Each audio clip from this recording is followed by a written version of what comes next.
بشنو از چون حکایت می کند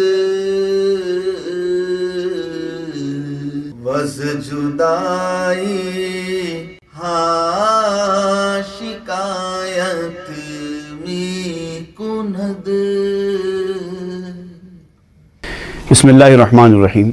الحمدللہ رب العالمین والصلاة والسلام علی سیدنا مولانا محمد سید الاولین والآخرین وعلی آلہ واصحابہ اجمعین اما بعد. گزشتہ کی نشست میں ہم نے پڑھا تھا مولانا روم نے تربیت کی ضرورت و اہمیت پر روشنی ڈالتے ہوئے شیخ کامل کی ضرورت ظاہر کی تھی اور کہا تھا کہ قیامت کے دن اپنے عیوب کو، اپنے گناہوں کو اور اپنی خرابیوں کو، اپنی لغزشوں کو ساری کائنات کے سامنے ظاہر ہونے سے بچانے کے لیے اپنے آپ کو، اس سے بہتر یہ ہے کہ ایک کے سامنے ظاہر کر دو اور پھر وہ اس کی آپ کو تربیت کرے گا، اس کے برے اثرات سے آپ کو نکالے گا، آپ کی صحیح رہنمائی کرے گا اور جو عیب آپ کی زندگی پر لگ چکے ہیں وہ عیب دھل جائیں گے. تو توبہ کے راستے سے آپ کا جو داغ ہے وہ دھل جائے گا اور قیامت میں اتنے سارے لوگوں کے سامنے آپ کو رسوا ہونا نہیں پڑے گا، کیونکہ وہ تربیت کرتا ہے. اور تربیت کوئی ایسی چیز ہارڈ ویئر ٹائپ کی نہیں ہے کہ ایک مرتبہ دے دیں سامنے والا لے لے تو کام ہو جائے. یہ ایک کنٹینیوس پروسیس ہے. یہاں پر دو باتیں میں آپ کو اور کہنا چاہتا ہوں. ایک بات تو انہوں نے کہا کہ اپنے راز اس کے سامنے ظاہر کر دو اور پھر اس کے بعد وہ مناسب رہنمائی کرے گا، پھر آپ کی رہنمائی ہوگی. تو اس سلسلے میں آپ ایک بات ضرور یاد رکھیں، راز ظاہر کرنے کا ایک قاعدہ قانون ہوتا ہے. اگر آپ اس قاعدہ قانون کے مطابق اپنے رازوں کو ظاہر نہیں کریں گے تو نہ صرف یہ کہ آپ کو شرمندگی ہوگی بلکہ دنیا میں ہی آپ کو رسوائی کا سامنا کرنا پڑے گا. اس لیے کہ حضرت سیدنا علی کرم اللہ وجہہ کے بعض اشعار ہیں جو میرے کلام میں بھی شامل کیے گئے ہیں، کیونکہ میں نے اس کا اردو میں منظوم ترجمہ کیا ہے. وہ اشعار ہیں: وَلَا تَفْشِ سِرَّكَ إِلَّا إِلَيْكَ فَإِنَّا لِكُلِّ نَصِيحٍ نَصِيحًا. اپنے رازوں کو سوائے اپنے کسی کو مت بتاؤ، کیونکہ ہر نصیحت کرنے والے کے پیچھے ایک نصیحت کرنے والا چھپا ہوا ہوتا ہے. فَإِنِّي رَأَيْتُ غُوَاةَ الرِّجَالِ لا یترکون عدیما صحیحا. کیونکہ میں نے ایسے بہت سارے گمراہ لوگوں کو دیکھا ہے جو کسی کے عیبوں کو سننے کے بعد، جاننے کے بعد چھوڑتے نہیں ہیں، بلیک میل کرتے ہیں. اگر آپ کا کوئی عیب، آپ کی کوئی خرابی کسی کو معلوم ہو جائے تو وہ کمظرف انسان آپ کو بلیک میل کرے گا اور آپ کی زندگی دوبھر ہو جائے گی. اسی لیے آپ راز کو ظاہر کرنے کے لیے شرط لگاتے ہیں پیر کامل کی. جو پیر کامل کی شرائط پر پورا اترتا ہو وہی آدمی اس کا اہل ہوگا، ورنہ کسی کمظرف اور نام نہاد پیروں کو، جیسے کہ آج کل تو بہت ہیں، آج کل کیا پہلے دور سے ہی رہے ہیں ایسے جھوٹے اور مکار قسم کے پیروں کا ڈھونگ رچانے والے، ایسے لوگوں کے سامنے اگر اپنے راز آپ ظاہر کریں گے تو وہ لوگ آپ کی زندگی کو پریشان کر دیں گے، آپ کو بلیک میل کریں گے. تو لہٰذا اپنا راز اپنے سوا کسی کے اوپر مت کھولو. اور اپنے سوائے سے مراد یہ کہ چونکہ پیر کامل آپ ہی کا رہنما ہے، وہ اپنے آپ میں شامل ہے. آپ اس کے سامنے اگر اپنا راز ظاہر کریں گے تو گویا اپنے سامنے ہی ظاہر کرنے کی طرح ہے. تو حضرت علی کے اس حکم پر بھی عمل ہو جائے گا اور مولانا روم جو تجویز پیش کر رہے ہیں اس پہ بھی عمل ہو جائے گا. لیکن شرط یہی ہے کہ جس کے سامنے آپ راز ظاہر کر رہے ہیں وہ ظرف والا اور پیر کامل کی شرائط رکھنے والا ہو. اسی لیے آج کے درس میں مولانا روم نے پیر کامل کے بارے میں بھی اظہار خیال کیا ہے اور کہتے ہیں کہ اگر آپ راز ظاہر نہیں کریں گے تو تربیت بھی نہیں ہوگی، اور تربیت ہونا بھی ضروری ہے کہ جب تک شگوفہ جھڑے گا نہیں میوہ رونما ہو نہیں سکتا. کیونکہ شگوفہ اور جو میوہ ہے وہ ایک دوسرے کے ساتھ پیوست ہے. جب یہ گھٹتا ہے تو وہ بڑھتا ہے، تو یہ گھٹے گا تو وہ بڑھے گا. جب تک دوا میں دوا میں ڈالی جانے والی چیز پیسی نہیں جائے گی تب تک دوا بنے گی نہیں اور آپ کے پھیپھڑے درست ہوں گے نہیں. تو تربیت کے مرحلے سے گزرنا تو ضروری ہے، اور تربیت کے مرحلے سے گزرنے کے لیے آپ کے جو خرابیاں ہیں وہ ڈاکٹر کو معلوم ہوں گے تو وہ علاج کر پائے گا نا. آپ اگر اپنے خرابیوں کو، اپنی کوتاہیوں کو اگر ڈاکٹر سے چھپا کے رکھیں گے، اپنی بیماریوں کو اگر ڈاکٹر سے چھپا کے رکھیں گے تو وہ علاج کیسے کرے گا؟ تو علاج کے مقصد سے بعض آپ کے جسمانی خرابیوں کو جیسے آپ ڈاکٹر کے سامنے بیان کرتے ہیں ویسے ہی آپ کو روحانی ڈاکٹر کے سامنے یعنی پیر کامل کے سامنے روحانی خرابیوں کو ظاہر کرنا ہوگا، تب وہ اس کا آپ علاج کرے گا. تو اب یہاں پر آپ پیر کی تعریف کر رہے ہیں کہ پیر کیا ہوتا ہے اور اس کی تابع داری کیوں ضروری ہے. جب وہ کہتا ہے کہ فلاں کام کرو تو ہمارے لیے کرنا ضروری ہے، تو کیوں ضروری ہے وہ ساری وضاحتیں آج آپ کریں گے. اب یہ خطاب کر رہے ہیں آپ اپنے ایک پیر بھائی سے جن کا نام حسام الدین تھا، جن کی فرمائش پر ہی آپ نے یہ مثنوی لکھی تھی. بار بار اس مثنوی میں ان کا ذکر آتا جاتا ہے، وہ کبھی ان سے خطاب کر کے بھی بیان کرتے جاتے ہیں. اے ضیاء الحق حسام الدین بگیر، یک دو کاغذ بر فضا در وصف پیر. اے حسام الدین، تمہاری فرمائش پر میں یہ مثنوی لکھ رہا ہوں تو ایک دو صفحات پیر کے بارے میں بھی صحیح کچھ بیان کر دیتے ہیں. جب اتنی طویل مثنوی لکھی رہے ہیں تو پیر کی اہمیت کے بارے میں اظہار خیال کرنا ضروری ہے، ورنہ لوگ جھوٹے پیروں کے چنگل میں آ جائیں گے اور اپنے آپ کو برباد کریں گے. سدھارنے کے بجائے، بہتری کے بجائے ان کی خرابی ہو جائے گی. اب یہاں پر ضیاء الحق حسام الدین آپ نے استعمال کیا تو بعض لوگ سمجھتے ہیں کہ شاید ان کا نام ہی ضیاء الحق حسام الدین تھا. نہیں، ان کا نام حسام الدین ہی تھا. ضیاء الحق آپ نے اس کے معنوں کے اعتبار سے استعمال کیا ہے. آپ نے حسام الدین صاحب کو ضیاء الحق کا لقب دیا ہے. سبحان اللہ. ضیاء کہتے ہیں روشنی کو، حق کی روشنی، اسپلنڈر آف ٹروتھ، یہ معنی ہیں ضیاء الحق کے. گرینڈیئر آف ٹروتھ، اس معنی میں، کیونکہ آپ دیکھیں گے مختلف اور مقامات پر بھی آپ نے حسام الدین صاحب کے ساتھ لفظ ضیاء کا استعمال کیا ہے. ایک مقام پہ کہا اے حسام الدین ضیاء ذوالجلال. اب دیکھیے آپ، اگر وہ نام ہوتا تو حق کی جگہ پہ ذوالجلال استعمال نہیں ہوتا. اے حسام الدین ضیاء ذوالجلال ایک جگہ استعمال کیا. ایک جگہ استعمال کیا زاں ضیاء گفتم حسام الدین ترا، تو یہاں پر صرف ضیاء استعمال کیا. تو اس سے پتہ چلتا ہے کہ ضیاء الدین ان کا نام نہیں تھا، ضیاء الحق ان کا نام نہیں تھا، حسام الدین ہی تھا. بہرحال وہ اپنے اس پیر بھائی کی بڑی تعریف کرتے ہیں.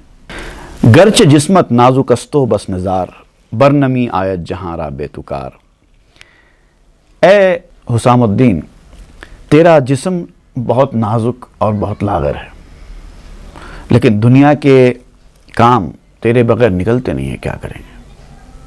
تو ایسی شخصیت ہے کہ بظاہر تو بہت کمزور ہے جسمانی اعتبار سے، لیکن تو اتنا طاقتور ہے کہ تیرے بغیر دنیا کے کام نکلتے نہیں ہیں. یعنی ان کو یہ سمجھا رہے ہیں کہ بعض چیزیں ایسی ہوتی ہیں جو بظاہر کمزور نظر آتی ہیں، ان کے ہاتھ میں کچھ نہیں ہے لیکن وہ بڑے طاقتور ہوتے ہیں.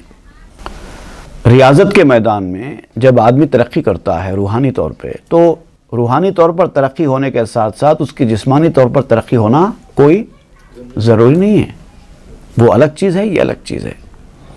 تو تیرا جسم اگرچہ بہت نازک اور لاغر ہے لیکن تیری کیفیت یہ ہے باطنی کہ دنیا کے کام تیرے بغیر نکلتے نہیں ہیں. گرچہ جسم نازکت را زور نیست، لیک بے خورشید مارا نور نیست. اگرچہ کہ تیرے ظاہری جسم میں کوئی طاقت نہیں ہے، ظاہری طور پر تو بڑا لاغر اور کمزور ہے، لیکن تیری روح کی کیفیت یہ ہے روشنی دینے کی کہ اس روح کے سورج کے بغیر ہمارے لیے تو روشنی ہی نہیں ہے. ہماری روحانی زندگی میں، روحانی دنیا میں روشنی کے لیے تیرا وجود ضروری ہے. اب آپ سوچئے کہ مولانا روم اپنے ایک پیر بھائی سے اتنی محبت کرتے ہیں تو پیر سے ان کی محبت کا کیا عالم ہوگا. گرچہ جسم نازکت را زور نیست، لیک بے خورشید مارا نور نیست. جسم نازکت، نازک اصل میں کہتے ہیں، ہمارے پاس بھی لفظ استعمال ہوتا ہے لیکن ایک نازک ویک کے سینس میں نہیں ہے. نازک ہوتا ہے سلنڈر. ابھی ہم اسپلنڈر پڑھ رہے تھے، اب یہاں پر سلنڈر پڑھ رہے ہیں. SLENDAR یہ لفظ ہوتا ہے سلنڈر. لین سلم یہ معنی میں استعمال ہوتا ہے. قریب قریب اس کے پروننسیشن ہے اسپلینڈر اور سلنڈر.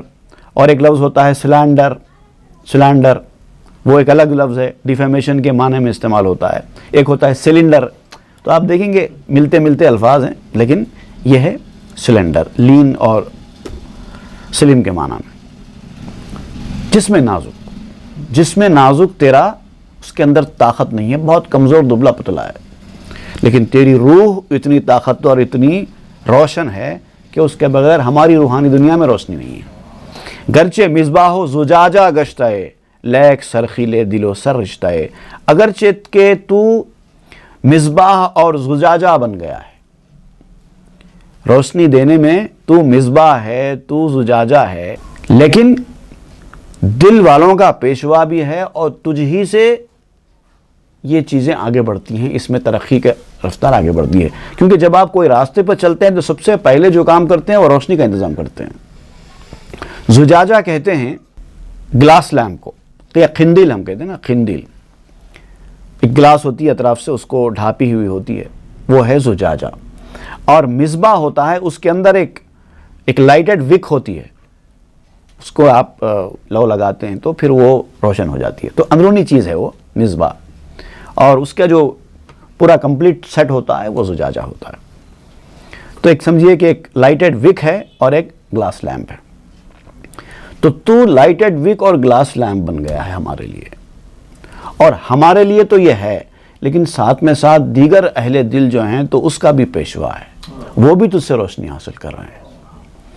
اب آپ یہاں دیکھیے ایک بڑی کام کی بات ذہن نشین رکھنے کے لائق ہے کہ مولانا روم نے پیر کی اہمیت واضح کرتے ہوئے پیر بھائی کی تعریفیں شروع کر دی. تو معلوم یہ ہوا کہ وہ پیر بھائی جو پیر کی تربیت میں رہ کر صحبت یافتہ بن جاتا ہے اور پیر سے کچھ حاصل کرنے والا بن جاتا ہے, پیر کے بعد پیر بھائی اس مرید کے لیے وہ پیر بھائی کی صحبت بھی پیر کی صحبت کی طرح ہوتی ہے, کیونکہ وہ فیض یافتہ ہے, اس سے فیض حاصل کیا جاتا ہے.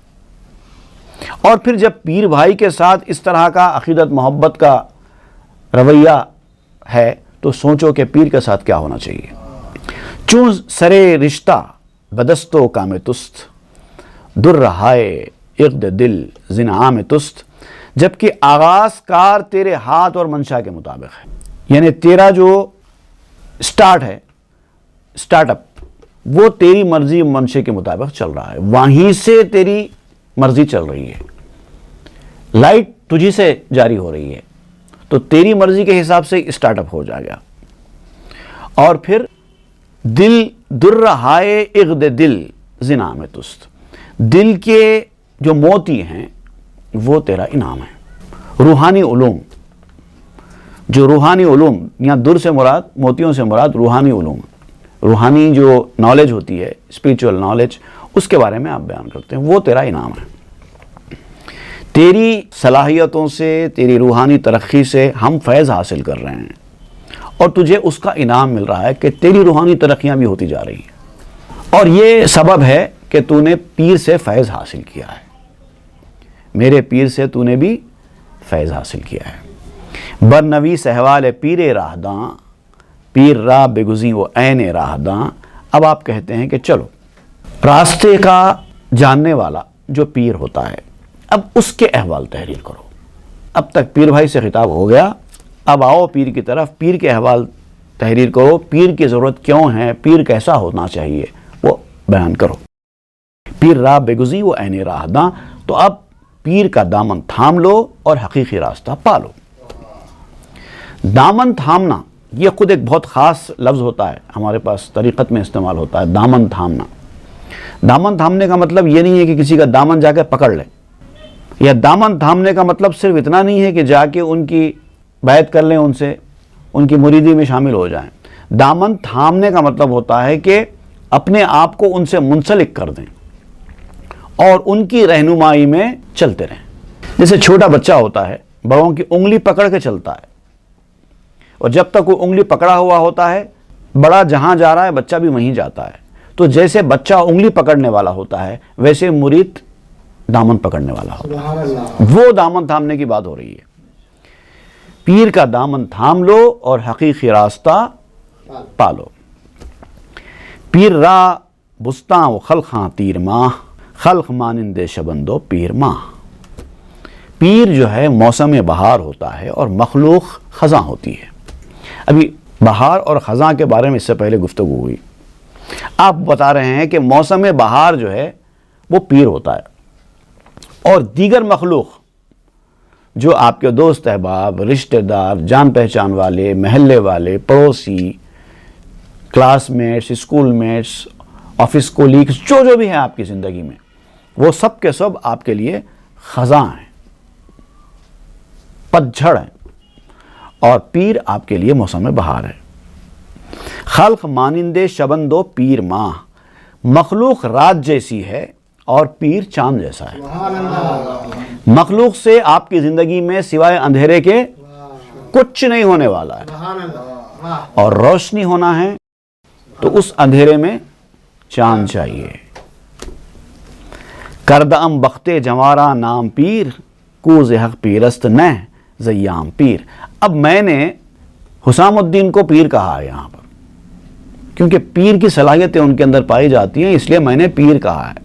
تو کوئی یہ نہ سمجھے، کیونکہ پیر کے ایک معنی ہوتے ہیں بوڑھے کے بھی.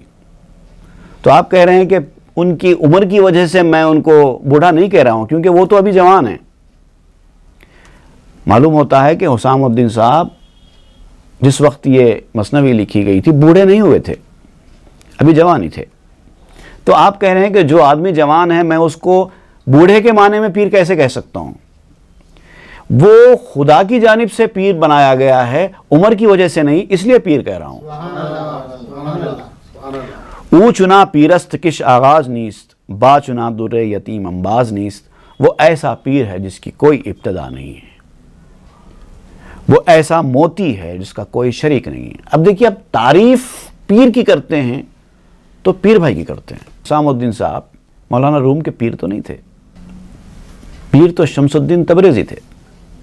لیکن آپ اپنے اس تربیت یافتہ پیر بھائی کو پیر کا درجہ دے رہے ہیں اور اتنی تعریف کر رہے ہیں کہ وہ ایسا موتی ہے کہ اس کے برابر کا کوئی نہیں ہے. خود قوی تر می بوت خمرے کہن، خاصا آن خمرے کے باشد ملدن. اب آپ کہتے ہیں کہ ایک جوان جو پیر کے صلاحیتوں والا ہے، پیر کے صفات رکھنے والا ہے، اللہ تعالیٰ کے فضل سے اس کو پیر کا مقام مرتبہ حاصل ہو گیا ہے، تو میں اس کی اتنی تعریف کر رہا ہوں. اب وہ پیر جو حقیقت میں ایک عمر کو پہنچ چکا ہے، بوڑھا ہو چکا ہے، تجربہ حاصل کر چکا ہے، روحانی میدان میں ترقی کر چکا ہے، خود تربیت کر کے دوسروں کی تربیت کر رہا ہے، تجربہ ہو چکا ہے، اس کے مدارج بلند ہو چکے ہیں، اس نے ریاضت اور مجاہدے کیے ہیں. اگر ویسا پیر ہے تو آپ کہتے ہیں خود خوی تر می بوت خمرے کہن، خاص آن خمرے کے باشد ملدن. پرانی شراب تو اور زیادہ طاقتور ہوتی ہے. کم عمر آدمی سے بڑی عمر کا آدمی روحانی طور پر اور زیادہ طاقتور ہوتا ہے. خاص آن خمرے کے باشد ملدن، خاص طور سے وہ شراب اگر وہ پیا ہوا ہو جو علم لدنی کی شراب ہے، پھر تو اس کا کوئی مقابلہ نہیں کر سکتا. میں ایک جوان بخت کو، پیر بھائی کو پیر کہہ رہا ہوں تو وہ واقعتاً جو پیر ہے اس کا کیا حال ہوگا. خود خبیتر می شود خمر قدیم، آن کہن تر بہتر ہے شیخ علیم. آپ پھر وہی بات کہہ رہے ہیں کہ پرانی شراب خود زیادہ طاقتور ہوتی ہے. شراب کی ایک خصوصیت ہے کہ وہ جتنی زیادہ پرانی ہوتی ہے اتنی زیادہ اسٹرانگ ہو جاتی ہے. اے عقل مند انسان، یہ بات سمجھ، جس طرح شراب جتنی زیادہ پرانی ہوتی ہے اتنی زیادہ طاقتور ہوتی ہے، اسی طرح باطنی میدان میں جو آدمی جتنا زیادہ چلا ہوا ہوتا ہے، جتنا زیادہ مجاہدے اور ریاضت کیا ہوا ہوتا ہے، وہ اتنا اسٹرانگ ہوتا چلا جاتا ہے. طریقت کے میدان میں زیادہ تر آپ دیکھیں گے رہنمائی بڑے لوگوں سے لی جاتی ہے. اس کی وجہ یہی ہے. خود خویتر می بوت خمرے کہن، خاصا آن خمرے کے باشد ملدن. پرانی شراب زیادہ طاقتور ہوتی ہے. پیر را بے گزی کے بے پیری سفر، ہست بس پر آفت و خوف و خطر. پیر کا توسل اختیار کرو، پیر کو پکڑ لو، اور یاد رکھو بغیر پیر کے روحانیت کا یہ سفر آفتوں اور خطرات سے بھرا ہوا ہے۔ جو اس میدان میں بغیر پیر کے قدم رکھے گا وہ یا تو بھٹک جائے گا یا گر جائے گا۔ آ رہے کہ بارہا تو رفتئے، بے خلاؤ زندراں آشفتئے۔ جس رستے پر تو کئی بار چلا بھی ہوگا، لیکن اگر رہنما کے بغیر چلا ہے تو یقیناً پریشان رہا ہے۔ پس رہے راہ کہہ ندی دستی تو ہیچ، ہی مرو تنہا ز رہبر سر مپیچ۔ پھر وہ راستہ جس کو تو نے کبھی پہلے دیکھا ہی نہ ہو، جس راستے پر تو کئی بار چلا ہے، رہنما کے بغیر کبھی کبھی پریشان ہو جاتا ہے، لیکن یہ جو راستہ ایسا ہے تو نے کبھی دیکھا ہی نہیں، پہلی بار چل رہا ہے۔ اب ذرا سوچ، ایسے راستے کے اوپر اگر تو تنہا چلا جائے گا تو کیا ہوگا؟ خبردار، مرو تنہا، تنہا مت جاؤ۔ ز رہبر سر مپیچ، رہبر سے انحراف مت کرو، رہنمائی کرنے والے سے پیٹ پھیر کر مت جاؤ، اس کی ضرورت کو نظر انداز مت کرو۔ یہ راستہ ہی ایسا ہے کہ اس میں رہنما کے بغیر کوئی بھی نہیں چل سکتا۔ ہر کے او بے مرشد در راہ شد، او ز غولاں گمراہو در چاہ شد۔ جو شخص بھی اس راستے پر پیر کے بغیر چلا وہ شیطانوں کی وجہ سے گمراہ ہو گیا اور کنویں میں گر گیا۔ کیوں ایسا ہوتا ہے؟ اب بولتے ہیں، گر نباشت سایہ پیر اے فضول، بس ترا سرگشتہ دارت بانگ غول۔ اے محمل انسان، بیکار باتیں سوچنے والے، اگر پیر کا سایہ ہی نہ ہو تو شیطان کی آواز تجھے پریشان کر کے رکھ دے گی۔ خولت از رہ افغنت اندر گزند، است داہی تردری رہ بس بدند۔ شیطان تجھے گمراہ کر کے نقصان پہنچا کر چھوڑے گا، ایسی باتیں کرے گا، ایسے نکتے نکالے گا کہ تو اس کا مقابلہ نہیں کر پائے گا، اور شیطان تجھے اپنے راستے پر لے کر چلا جائے گا، اور وہ راستہ جاتا ہے گمراہی کی طرف۔ است داہی تر دری رہ بس بدند۔ دنیا میں اس سے پہلے تو اپنے آپ کو بڑا ہوشیار سمجھتا ہے، دنیا میں تجھ سے پہلے تجھ سے کئی گنا زیادہ ہوشیار لوگ گزرے ہیں، شیطان نے ان کو بھی گمراہ کر کے چھوڑ دیا ہے، جو پیر کے بغیر چل پڑے تھے۔ ہے تنہا گامزن ایک راہ بے معروف پر زاہد، خدا جانے کدھر جائے گا جب چوراستہ آئے۔ ایک سیدھا راستہ جا رہا ہے، ایک آدمی چلا جا رہا ہے اکیلا، ٹھیک ہے جاؤ، اگر کوئی موڑ نہیں ہے، کچھ نہیں ہے، ایک ہی ہے، چلا جائے گا۔ لیکن اگر راستے میں اگر چوراستہ سے رہا آ جائے گا تب کیا ہوگا؟ وہاں پر سوائے ٹھہرنے کے کوئی کام نہیں ہوگا، کدھر جاؤں پتہ ہی نہیں ہے، ادھر جاؤں یا ادھر جاؤں۔ ہے تنہا گامزن ایک راہ بے معروف پر زاہد، خدا جانے کدھر جائے گا جب چوراستہ آئے۔ یہ شعر مجھے پتہ نہیں کیوں یاد آ گیا، میرے کلام میں نہیں ہے اور بہت پرانا ہے۔ ازنب بشنو زلال رہ رواں، کہ چشاں کرداں بلی سے بدرواں۔ اور یہ جو راستہ چلنے والے ہوتے ہیں، اکیلے چل پڑے ہیں کسی رہنما کے بغیر، ان کو جو شیطان جس انداز سے گمراہ کرتا ہے اس کا ذکر تو قرآن میں بھی موجود ہے کہ ان کے ساتھ شیطان نے کیا کیا کیا، کیسے اپنی طرف وہ لے کر چلا گیا رہنما کو نہ ماننے کی وجہ سے۔ اللہ تعالیٰ نے انبیاء کو بھیجا، اور انبیاء ہر نبی کے تابع اولیاء کرام کو بھیجتا رہا، وہ لوگ اللہ کے بندوں کو اللہ سے ملانے کا کام کرتے رہے۔ جن لوگوں نے ان کی بات سنی، ان کو رہنمائی حاصل ہوئی، وہ سیدھے راستے پر چلے گئے، اور جنہوں نے ان کو نظر انداز کر دیا ان کا کیا بنا؟ سوائے گمراہی کے اور کچھ نہیں ملا۔ صد ہزاراں سالہ رہ از جادہ دور، برد شاں وہ کرد شاں زدبار اور۔ سیدھے راستے سے لاکھوں سال کی ڈسٹنس پر لے کر چلا گیا، لیکن اپنے راستے پہ لے کر گیا۔ ادھر کیوں جاتے، ادھر چلو، تھوڑا تو فرق ہے نا، ایسا چلنا کیا، ایسا چلنا کیا، اتنے میں کیا ہونے کا ہے؟ تھوڑا سا کراس کرنے میں کیا جانے کا ہے؟ تو تھوڑا سا کراس کب تک رہے گا وہ تھوڑا سا کراس؟ آپ 2 لائنز مار کے دیکھیے، ایک لائن ایسے ماریے، اس کے بعد ایک لائن تھوڑی سی کراس کر کے ماریے، اب ایک ڈسٹنس کے بعد کیا ہو جائے گا، ایک ٹائم کے بعد کتنا بڑا فرق آ جائے گا دونوں کے درمیان۔ وہ کام کیا شیطان نے ان کے ساتھ، تھوڑا سا پھرا دیا، اس وقت تو تھوڑا ہی لگتا رہا، لیکن کچھ سالوں کے بعد، کچھ وقت کے بعد پتا چل گیا کہ وہ لائن تو کدھر کی چلی گئی، یہ لائن کدھر کی آ گئی۔ یہ کام کرتا ہے شیطان۔ 100,000 سال آ رہا ہے از زیادہ دور، بردشانوں کردشاں زدبار اور، سیدھے راستے سے ہٹا کے لاکھوں سال کی مسافت ڈسٹنس پر لے کر چلا گیا، اور پھر ان کی بدقسمتی تھی، وہ چلے گئے اور شیطان نے ان کو وہاں لے جا کر ننگا کر دیا۔ استخواہاں شاہ ببیں و منہ شاں، عبرت گیرو مرا خرسو شاں۔ یہ جو لوگ شیطان کی باتوں میں آ کر گمراہ ہو گئے، کر و فر کی زندگیاں تھیں کسی دور میں ان کی، آج بھی اگر آپ دیکھنا چاہتے ہو تو جاؤ ان کے کھنڈرات کو جا کر دیکھو، ان کی شان و شوکت جو تھی، ان کے محل جو ہوا کرتے تھے، آج ان کی کیا حالت ہے وہ دیکھو، ان کو جہاں پر دفن کیا گیا ان کی ہڈیوں کو دیکھو، ان کے بالوں کو دیکھو، کیسا عبرت کا نشان بنے ہوئے ہیں۔ اللہ تعالیٰ نے بھی فرمایا ہے قُلْ سِیرُوا فِی الْأَرْضِ فَانظُرُوا کَیْفَ کَانَ عَاقِبَةُ، اے نبی آپ کہیے لوگوں سے ذرا زمین میں گھوم پھر کے دیکھو اللہ تعالیٰ نے جھٹلانے والوں کے ساتھ کیا کیا، کیا انجام کیا ہے۔ آج کہاں ہیں وہ لوگ؟ گردن خرگیر و سوئے راہ کش، سوئے رہبانہ و رہدانان خوش۔ یہ گدھے کی گردن پکڑ لو۔ اب تربیت کے مرحلے آپ بیان کرتے ہوئے یہ بیان کرتے ہیں کہ سب سے پہلا مرحلہ تربیت کے میدان میں آنے کے بعد جو تم کو کرنا ہوگا وہ ہے گدھے کی گردن پکڑ لینا اور اس کو اس راستے کی طرف کھینچ کے لانا جس راستے پر اللہ کے نیک بندے چلتے رہے ہیں، جو راستے کو جاننے والے ہوتے ہیں، جو پیر کامل کا راستہ ہے، اس راستے کی طرف گدھے کو پکڑ کے کھینچ کے لاؤ۔ گدھے سے مراد کیا ہے؟ انسان کا نفس۔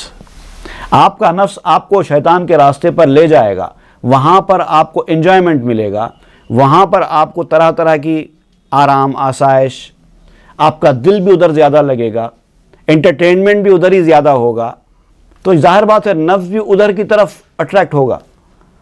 اگر آپ نے نفس کو ایسے ہی چھوڑ دیا تو ظاہر بات ہے کہ وہ اسی راستے پر چل پڑے گا، نہیں، آپ کو کھینچ کے لانا پڑے گا سیدھے راستے والوں کی طرف، اور راستے کو جاننے والوں کی طرف آپ کے نفس کو گدھے کی طرح کھینچ کے لانا پڑے گا۔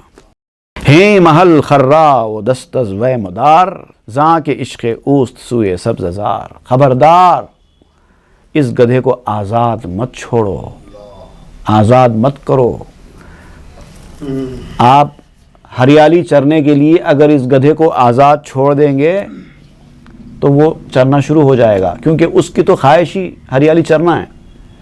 آپ اپنے نفس کو نفس کی خواہشوں کی طرف چھوڑ دیں گے تو وہ تو چاہتا ہی خواہشیں پوری کرنا، یعنی گدھے کو میدان میں چھوڑ دینا گھاس چرنے کے لیے، ویسا ہو جائے گا تو ہوگا کیا؟ گر یہ کہ دم تو بغفلت واہ حلیش، او روت فرسنگ ہاسوئے حشیش۔ اگر تو تھوڑی دیر کے لیے بھی غفلت میں مبتلا ہو کر اس کو اس سبزہ زار میں، ہریالی میں آزاد چھوڑ دو گے تو وہ چرتے چرتے چرتے چرتے میلوں دور نکل جائے گا اور پھر تمہاری پہنچ سے باہر ہو جائے گا، پھر تمہارا کوئی کنٹرول نہیں چلے گا اس کے اوپر۔ جن لوگوں کے نفس ایسے ہی ہوتے نا، تربیت سے دور، اپنی مرضی کی زندگی گزارنے والے، نفس کی خواہشات کے مطابق چلنے والے، وہ اتنی دور نکل جاتے ہیں کہ اب ان کو واپس آنا قریب قریب ناممکن ہو جاتا ہے۔ اللہ تعالیٰ ان کی حق کو اختیار کرنے کی جستجو اور صلاحیت، یہ چیزیں ہی چھین لیتے ہیں، کیونکہ اتنی دور نکل چکے ہیں، اب کہاں آئیں گے واپس۔ شیطان نے ان کو بھٹکا کر، ہری ہری گھاس دکھا کر بہت دور لے کر چلا گیا۔ دشمن راہست خرمست الف، اے بسا خربندرا کردہ تلف۔ گھاس کا عاشق ہوتا ہے گدھا اور راستے کا دشمن۔ گھاس سے مراد آپ جانتے ہیں خواہشیں، دنیاوی لذات، انٹرٹینمنٹس، انجوائمنٹس، اس کی خواہش ہوتی ہے نفس کو، وہ اسی میں مزہ لیتا ہے اور ہمیشہ وہی چاہتا ہے. نفس چاہتا ہے کہ ہمیشہ انٹرٹینمنٹس ہوتا رہے, ہمیشہ خوشی ملتی رہے. اب آج کل آپ اس کا نظارہ کر سکتے ہیں, سوشل میڈیا کا دور ہے. کوئی بھی ایک کام کی بات آپ سوشل میڈیا پہ شیئر کیجئے اور کبھی کوئی انٹرٹینمنٹ کی چیز شیئر کیجئے, دیکھیں گے کون زیادہ فارورڈ ہوتا ہے. یہ تو لوگ دیکھیں گے ہی نہیں, فارورڈ ہونا تو بہت دور کی بات ہے, فوری آگے بڑھا دیتے ہیں. اور انٹرٹینمنٹ کی چیز رہنے دو, خود پورا بیٹھ کے دیکھتے ہیں, دوسروں کو بھی بھیجتے ہیں, کیونکہ وہ نفس جس طریقے کا ہے اسی طریقے سے کام کر رہا ہے. تو گھاس کا عاشق ہوتا ہی ہے گدھا, مگر ساتھ میں راستے کا دشمن ہے. اے بسا خربندہ را کردہ تلف, ایسے گدھے کے بندوں کو اس نے کئی گدھے کے بندوں کو ہلاک کر دیا ہے. خر بندہ جو ہے, اگر لفظی ترجمہ کریں, خر کہتے ہیں گدھے کو, بندہ تو بندہ ہے, خر بندہ مطلب گدھے کے بندے. تو یہ گدھا, نفس جو گدھا ہے, وہ ایسے اپنے بندوں کو اس طرح سے ہلاک کیا ہے, کئی اناڑیوں کو. لیکن خر بندہ فارسی زبان میں ایک اناڑی کے لیے استعمال کیا جاتا ہے. جیسے ہم بھی کسی اناڑی انسان کو کہتے ہیں کہ ارے گدھے, وہ سینس میں ہے, اناڑی کو کہتے ہیں خر بندہ. گر ندانی رہ ہراچ خرب خاست, عکس آن کن خود بود آن راہ راست. اب آپ کہتے ہیں کہ اگر آپ اس راستے پر چل پڑے ہیں اور آپ راستہ جانتے نہیں ہیں اور آپ کو کوئی رہنما بھی حاصل نہیں ہے, اس راستے پہ آنے والے کو رہنما چاہیے, اور رہنما فوری کسی کو ملتا نہیں ہے, رہنما کو ڈھونڈتے ڈھونڈتے بھی وقت لگ جاتا ہے. تو کبھی ایسے مرحلے انسان کے سامنے آتے ہیں کہ وہ ابھی رہنما کو ڈھونڈ رہا ہے, ابھی سیٹسفائی نہیں ہوا ہے کسی سے کہ اس کو شیخ کامل بنائے اور رہنما بنائے. تو اب ایسا مرحلہ ہوتا ہے کہ اس کا کوئی پیر کامل ہوتا بھی نہیں ہے, اس کا رہنما ہوتا بھی نہیں ہے, اور وہ بغیر پیر کے راستے پر چل پڑتا ہے. ایسے وقت پہ کیا کرے؟ پیر ملنے سے پہلے ہی اگر اس کو شیطان دور تک بھٹکا کر لے کے چلا جائے تو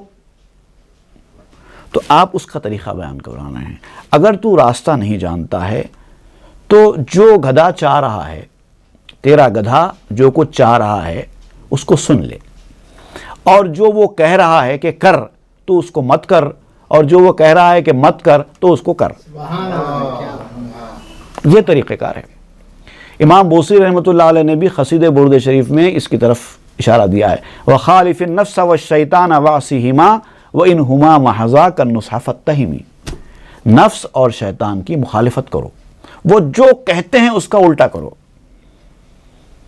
وَإِنْهُمَا مَحَضَاكَ, اور وہ دونوں تمہیں اگر کچھ نصیحت کریں, کام کی باتیں بتائیں, فَاتَّهِمِ, ان کو جھٹلاؤ. یہ باتیں کام کی ہو ہی نہیں سکتی, تمہارے منہ سے کام کی بات نکل ہی نہیں سکتی. آپ وہی طریقہ یہاں بتا رہے ہیں کہ آپ اس میدان میں آ چکے ہیں اور ابھی آپ کو شیخ کامل ملا نہیں ہے, اس وقت تک آپ کو کیا کرنا ہے. یہ طریقہ ہے. نفس کی, شیطان کی سنو, اور جو وہ کہہ رہے ہیں اس کا الٹا کرو. شاورو ہننا پسانگ خالفو انما لم یاسہننا تالفو. ایک کہاوت ہے کہ عورتوں سے مشورہ کرو لیکن کرو الٹا. عورتیں عام طور پہ کم عقل ہوتی ہیں, تو ایک کہاوت, بعض لوگ اس کو حدیث بھی بول دیتے ہیں. حدیث میں آیا ہے کہ عورتوں سے مشورہ کرو مگر الٹا کرو, ایسا حدیث نہیں ہے. ایک کہاوت ہے پرانی, عورتوں سے سن لو لیکن یہ بھی ہر عورت پہ لاگو نہیں ہوتا. جو سمجھدار ہیں, جو پڑھے لکھے سمجھدار اور کام کی بات بتانے والے بردبار قابل ہیں, ان کے مشورے پہ قبول کرنے میں کوئی حرج نہیں ہے. چونکہ سب ایسے نہیں ہوتے. زیادہ تر عورتیں ایک تو ناتجربہ کار ہوتی ہیں, دنیا سے ناواقف ہوتی ہیں, کم پڑھی لکھی ہوتی ہیں, دنیا کو کم دیکھنے کی وجہ سے ان کے اندر وہ تجربہ نہیں ہوتا. پھر ان کے اپنے جسمانی کچھ کمزوریاں ایسے ہیں جس کی وجہ سے وہ زیادہ ان کا دماغ چلتا نہیں ہے. بہرحال ایک بہت ساری وجوہات ہوتی ہیں اس کی وجہ سے ان کا دماغ مردوں کی طرح چلتا نہیں. اس لیے یہ کہاوت بن گئی ہے کہ ان سے مشورہ کرو اور اس کا الٹا کرو. تو یہاں پر اب اس کہاوت کا حوالہ دے رہے ہیں. شاورو ہننا پسانگ خالفو انما لم یاسہننا تالفو. ان عورتوں سے مشورہ کرو اور پھر خلاف کرو. جو کہا جاتا ہے ویسی معاملہ ہے نفس اور شیطان کا بھی, اور جو ان کے خلاف نہیں کرتا وہ ہلاک ہو جاتا ہے. با ہوا و آرزو کمباش دوست چون یضلک عن سبیل اللہ اوست. خواہش نفسانی، نفس کی خواہشیں اور آرزویں، یہ دونوں چیزیں ہیں وہ گھاس جو آپ کے گدھے کو گمراہی کی طرف لے کے جاتی ہیں. کیا کیا؟ خواہشیں. میری یہ خواہش، میری وہ خواہش، میری یہ آرزو، میری وہ آرزو. میری خواہش ہے کہ میں ایسا کروں، میری آرزو ہے کہ میں ایسا کروں. جب تک یہ خواہش اور آرزو کے دلدل میں آپ پھنسے رہیں گے تو اس کا مطلب یہ ہے کہ آپ کا جو گدھا ہے وہ ابھی وہ گھاس کھا رہا ہے اور کھاتے کھاتے آگے جا رہا ہے. تو آپ کو ان خواہشات نفسانی اور آرزوؤں سے دوستی نہیں کرنی ہے. آرزو ہے کہ آرزو نہ رہے، آرزو ہو کہ آرزو نہ ہوئی، وہ مرحلے سے جانا ہوگا. چون یضلک عن سبیل اللہ اوست، کیونکہ وہی ہے جو تجھے اللہ تعالیٰ کے راستے سے گمراہ کرنے والی ہے. کیا؟ آرزویں، خواہشیں. این ہوارا نشکنت اندر جہاں ہیت چیزیں ہم چسایا ہم رہاں. دنیا میں جو انسان کے نفس کی خواہش ہے اس کو کوئی چیز پامال نہیں کرتی، برباد نہیں کرتی، جیسا کہ اس کے پیر بھائی. آپ کہتے ہیں کہ جو پیر کامل کے مرید ہوتے ہیں ایک دوسرے کے پیر بھائی کہلاتے ہیں، ان کے ساتھی ہوتے ہیں اس میدان میں، وہ ایک دوسرے کی جیسے مدد کرتے ہیں، ان کی غلطیوں کی نشاندہی کا کام کرتے ہیں. صرف وہی لوگ ان کو بچاتے ہیں خواہشات نفسانی سے. پیر تو پیر ہی ہے، اس کا تو تذکرہ ہی چھوڑ دو. آپ کہتے ہیں تربیت یافتہ پیر بھائی جو پیر کی صحبت میں رہ چکے ہیں وہ بھی آپ کی غلطیوں کو ٹوکنے کا کام کرتے ہیں. ان کو بھی عزت دو، ان کی بات پر بھی توجہ دو، ان کی بات بھی سنو. اور یہ سب کے لیے ضروری ہے اس مرحلے سے گزرنا. اور جو اس مرحلے سے نہیں گزرے گا وہ ہلاک ہو جائے گا. یہاں تک کہ آپ کہتے ہیں کہ رسول اللہ صلی اللہ علیہ وسلم نے بھی ایک مرتبہ حضرت علی کرم اللہ وجہہ کو نصیحت فرمائی تھی کہ اے علی، تو بہت بے مثال شخص ہے، تو اللہ کا شیر ہے، سب ہے، لیکن اپنے خالق کا تقرب حاصل کرنے کے لیے نیکیاں کر. اس تعلق سے کیا مولانا روم کی وضاحتیں ہوتی ہیں اور کیا نکات بیان فرماتے ہیں، انشاءاللہ اس کو ہم آئندہ کے درس میں پڑھیں گے. صلی اللہ تعالیٰ علی خیر خلقہ سیدنا محمد وآلہ واصحابہ اجمعین والحمد للہ رب العالمین. شنو از نے چون حکایت می کند